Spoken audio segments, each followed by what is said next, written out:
미라클 모닝 애청자 여러분 안녕하십니까? 이제 곧 설날 명절입니다. 이번 설날은 코로나19 여파로 인하여 5인 이상 모이지 말라고 하기 때문에 조심스러운 시간들을 보내야 할 것 같습니다. 저희도 삼형제가 있는데 이 삼형제들이 어머님을 찾아뵙는 그 시간을 각각 달리했습니다.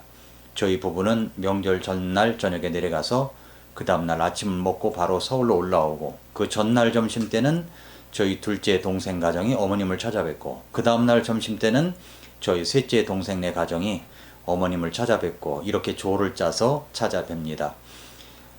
설날 명절인데 부모님들은 내려오지 말라고 하시지만 사실 부모님 마음이 얼마나 자식들을 만나고 싶겠습니까? 방역과 안전에 노력하면서 즐거운 시간이 되시기를 바랍니다. 명절은 정말 좋습니다. 가족들을 만나고 즐거운 시간을 보낼 수가 있기 때문입니다. 하지만 언제부턴가 명절이 다가오면 여성들은 괴로워했고 명절 증후군이라는 단어까지 생기게 되었습니다. 온라인 조사에서 미혼 여성들이 결혼을 미루는 이유에 대한 답으로 60% 이상이 명절 때문이라고 말했다고 하니까 결혼도 안 해봤으면서도 미리부터 명절 증후군을 느끼고 있는 것 같습니다. 명절 증후군이란 명절 때 받는 스트레스의 일종으로 또 정신적 또는 육체적 증상을 겪는 것을 가리키는 말입니다. 특히나 주부들이 음식장만 및 설거지 등 평소보다 많은 양의 가사를 해결해야 하기 때문에 명절 전후 2일, 3일이 제일 심한 징후를 보이고 대개는 일주일 정도 겪는다고 합니다. 명절 증후군을 겪는 대상은 대부분 주부였지만 최근에는 남편들 역시 피할 수 없는 증상으로 손꼽히고 있습니다. 꽉 막히는 도로 위에서 핸들을 잡고 장시간 운전대에 앉아 있기 때문에 온몸의 근육이 경직되면서 근육통이 발생하고 허리부터 발목 그리고 무릎 근육을 지속적으로 자극시켜 통증과 피로를 유발시키고 있습니다. 저도 혼자 운전을 오래 하다 보면은 여성들이 운전하고 남자는 옆에서 자고 가는 모습을 보면은 정말 부러울 때가 많습니다. 그래서 여성 운전자들이 운전하는 것을 보면 정말 멋지게 보입니다. 대한민국은 이혼율이 세계 1위인 국가입니다. 이혼율이 급증하는 달이 명절이 있는 달이라고 합니다. 명절 증후군과 연결되어 있는 것이 아닌가 하여 안타까운 마음이 있습니다. 왜 그런 현상이 일어나는 것입니까? 특별히 명절 때에는 서로 말조심을 해야 하는데 그렇지 못하고 자신만 생각하고 말부터 내뱉으면 심각한 상처와 결과가 다가올 수가 있습니다. 현대 그리스도인들 가운데서도 상당히 많은 가정이 이혼의 아픔을 경험하고 있습니다. 이것은 아주 심각한 문제입니다. 사회적 구조와 타락한 세상의 아픔들이 주는 실존적인 문제들이 교회 안에도 깊이 들어와 있다는 사실을 인정하고 성경적이고도 구체적인 대안을 제시해야 한다고 생각이 됩니다. 특별히 명절 증후군을 겪고 있는 이 부부 사이에서도 서로의 차이를 잘 알아야 이해가 될 수 있고 서로 받아들여 줄 수도 있다고 생각합니다.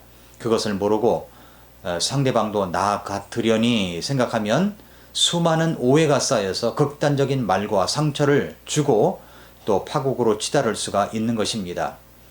오늘 제목 자체가 좀 특별합니다. 그 남자의 욕구, 그 여자의 갈망. 이 제목은 윌라드 할리가 쓴 그 남자의 욕구, 그 여자의 갈망이라는 책에서 따온 것입니다. 이 책에서 이야기하는 남편과 아내의 이야기, 남편과 아내에게는 각각 중요하게 여기는 감정적 욕구가 있다고 이야기합니다. 그럼 먼저 아내가 중요하게 여기는 감정적 욕구가 있습니다. 애정적 표현, 대화, 솔직함과 개방성, 그리고 경제적인 부양, 가족에 대한 헌신입니다. 또 남편이 중요하게 여기는 감정적 욕구가 있습니다. 성적인 만족, 여가 활동의 동반자, 매력적인 외모, 가정에서의 안식, 그리고 칭찬해 주는 것. 이것입니다. 먼저 살펴볼까요? 아내는 자신이 중요하게 여기는 감정의 욕구가 남편도 똑같다고 이렇게 생각합니다. 그래서 남편의 감정적 욕구를 무시한 채 자신의 생각대로 남편의 욕구를 채우려고 하고 있다는 것입니다. 아내가 가장 중요시 여기는 것은 성적인 욕구 이전에 애정 표현을 받는 것입니다. 사랑한다는 말을 듣고 싶고요. 그리고 사랑한다는 느낌을 선물을 통해서, 꽃을 통해서, 접촉을 통해, 눈길을 통해 전달받고 싶은 것입니다. 그래서 가끔 꽃다발을 사주면서 사랑한다는 말을 할 때에 아내의 얼굴을 잘 관찰해 보십시오. 한없이 행복해하는 얼굴입니다. 또 아내가 원하는 것은 대화하기를 원합니다. 대화하는 것. 대화를 통해서 자신을 표현하고 자신의 감정을 해소하도록 지음받았기 때문에 아내는 그런 방법을 찾는 것입니다. 또한 아내는 남편이 모든 것을 솔직하게 다 이야기해 주기를 원합니다.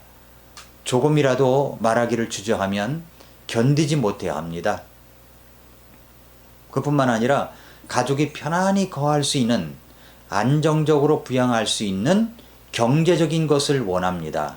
경제적인 뒷받침이 돼야 되겠죠. 또한 가족에 대한 헌신을 원합니다.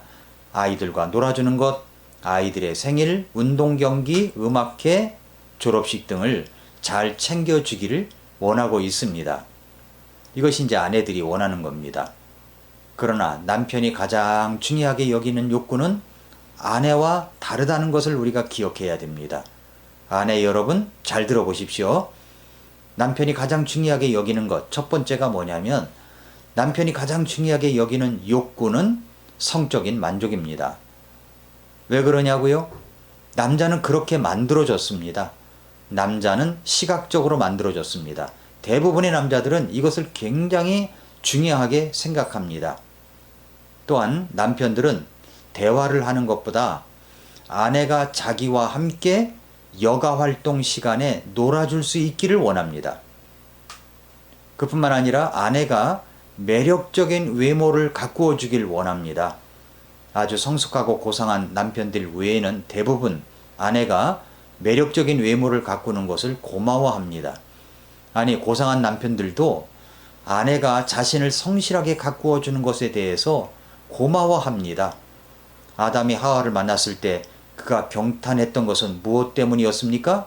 외모 때문이었습니다. 그래서 하와에게 말하기를 이는 내 뼈 중에 뼈요 살 중에 살이로다 라고 고백했던 것이 아닐까요? 하와는 이런 애정 표현에 아마도 감격했을 것입니다. 성경에도 그런 말씀이 나오죠. 사람은 외모를 보지만 주님은 중심을 보신다고요. 여러분의 남편은 하나님이 아니라는 사실을 알고 항상 외모를 잘 가꾸어야 됩니다. 또한 남편들은 집에 들어오면 가족에 대한 헌신보다 가정에서의 안식을 누리고 싶어 합니다. 남자들이 결혼 전에 가장 갖고 있는 환상 중에 하나가 뭐냐면 결혼하게 되면 온전한 안식처를 갖게 된다고 생각합니다. 그런데 신혼과정에 아이가 생기면 남편이 한편으로는 그렇게 좋아하면서도 상당히 힘들어한다는 사실을 알아야 됩니다. 집에 가면 쉬고 싶은데 아이 때문에 잠 못 자고, 회사에 가서 업무에 대한 지장을 초래하면 짜증을 낼 수밖에 없다는 사실을 알아두어야 됩니다. 물론 남편은 아내를 도와주어야 됩니다. 혼자서 애를 키운다는 것이 정말 힘든 일입니다. 그러나 남편의 내심에는 아내가 모든 집안일을 책임지고 감당해 주길 기대하는 마음이 있다는 것을 알아야 됩니다. 또한 남자들이 원하는 것은 칭찬을 듣는 것입니다. 칭찬. 대화보다 더 원하는 것은 칭찬을 듣는 것입니다. 인정받는 것이죠. 세상에서 아무리 잘 나가는 남편이라고 할지라도 집에 들어와 사랑하는 아내로부터 칭찬을 듣지 못하면 세상에서 살 맛을 잃어버립니다. 다른 누구보다도 아내가 칭찬을 해주고 인정해 줄 때 남편은 생기가 돕니다. 남편의 존귀함과 그가 이룬 업적을 일깨워주고 자신감을 갖도록 칭찬해 줄 때 이 남편의 감정적인 욕구 지수는 가득 채워지고 사랑의 뱅크에 사랑의 감정이 출렁거리게 되는 것입니다. 우리는 영성이 깊고 영적으로 성숙하게 되면 인간의 기본적인 욕구를 무시해도 되는 줄 아는데 무시해도 되는 줄 아는데 결코 그렇지 않습니다. 성경적인 영성은 육체와 영혼이 잘 조화를 이룬 영성을 말하는 것입니다. 참된 영적인 성숙이라는 것은 인간의 기본적인 필요를 총체적으로 이해하면서 그 필요를 채워주는 것입니다. 그래서 베드로전서 3장 1절과 2절에 보면은 이런 말씀이 있습니다. 베드로전서 3장 1절과 2절에 보면은 아내들아 이와 같이 너희도 너희 남편에게 복종하라. 이것은 누가 말씀에 순종하지 아니하여도 그들 또한 말없이 아내의 행실을 통해 얻고자 하매니 두려움이 동반된 너희의 정숙한 행실을 그들이 눈여겨보느니라 라고 했습니다. 남편들은 아내에게 사랑과 존경을 받을 때 그 아내를 위하여 온 몸과 혼과 모든 것을 다 바쳐 지켜줘야 되겠다 이런 결심을 합니다. 그래서 베드로전서 3장 3절과 4절 말씀을 잘 묵상해야 됩니다. 너희의 단장은 머리를 따고 금무로 치장하며 옷을 차려입는 그런 외적 단장으로 하지 말고 오직 마음에 감추어진 사람으로 하되 썩지 아니하는 것 즉 온유하고 조용한 영의 장식으로 할지니 그것은 하나님의 눈앞에서 지극히 값진 것이니라 라고 했습니다. 아내 여러분 잘 기억하셨죠? 자, 남편 여러분, 여러분의 아내와 함께 해주며 존중해 주십시오. 베드로전서 3장 7절에서 남편들아 이와 같이 너희도 지식에 따라 그들과 동거하고 아내를 더 약한 그릇이요 또 생명의 은혜를 함께 상속받을 자로 여기고 존중하라. 그리하여야 너희 기도가 방해를 받지 아니하리라 라고 했습니다. 아내를 알아가는 지식이 있어야 합니다. 아내를 이해해 주십시오. 더 약한 그릇이라는 것을 명심하십시오. 생명의 은혜를 함께 상속받을 자로 여기고 존중해 주십시오. 명절 증후군 말씀으로 충만하게 되어 이 또한 지나가리라는 것을 기억하시고 이번 명절은 서로를 이해하고 받아들여 주겠다는 생각과 결심을 가지면 어떻겠습니까? 에베소 4장 30절부터 32절 말씀으로 우리 서로 불쌍히 여겼으면 좋겠습니다. 하나님의 거룩한 영을 슬프게 하지 말라. 그분으로 말미암아 너희가 구속의 날까지 봉인되었느니라. 너희는 모든 쓴 것과 진노와 분노와 소리 지르는 것과 비방하는 것을 모든 악의와 함께 버리고 서로 친절히 대하며 상냥한 마음을 품고 서로 용서하기를 하나님께서 그리스도로 인하여 너희를 용서하신 것 같이 하라. 사랑하는 애청자 여러분, 서로 친절하게 말하십시다. 상냥한 마음을 가지고 대하십시다. 예수님께서 우리를 용서해 주신 것처럼 그렇게 서로 불쌍히 여기며 용서하면 어떻겠습니까? 오늘도 미라클 모닝입니다.